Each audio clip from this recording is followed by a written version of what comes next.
بسم اللہ الرحمن الرحیم۔ شروع اللہ کا نام لے کر جو بڑا مہربان اور نہایت رحم والا ہے۔ محترم ناظرین السلام علیکم۔ حضرت ابن مسعود و دیگر صحابہ رضی اللہ تعالیٰ عنہ سے مروی ہے، اللہ تعالیٰ نے شیطان کو جنت سے نکالا اور حضرت آدم علیہ السلام کو اس میں مقیم فرما دیا۔ حضرت آدم علیہ السلام جنت میں چلے تو انہیں وحشت اور تنہائی محسوس ہوتی، کیونکہ وہ اکیلے تھے اور ان کی بیوی ابھی پیدا نہیں ہوئی تھی کہ ان سے تنہائی کا یہ احساس جاتا رہتا۔ ایک دن وہ سوئے اور جب اٹھے تو دیکھا ان کے سرہانے ایک عورت بیٹھی ہوئی ہے جو ان کی پسلی سے پیدا کی گئی تھی۔ حضرت آدم علیہ السلام نے پوچھا تو کون ہے؟ اس نے جواب دیا میں عورت ہوں۔ آپ نے پھر پوچھا تجھے کس لیے پیدا کیا گیا ہے؟ اس نے بتایا تاکہ میری وجہ سے آپ کو راحت اور آرام نصیب ہو۔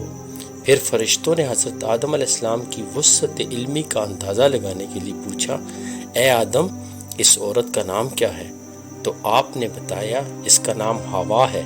فرشتوں نے پھر سوال کیا اس کا نام ہوا کیوں رکھا گیا ہے؟ تو آپ نے فرمایا اس لیے کہ اسے ایک زندہ جسم سے پیدا کیا گیا ہے۔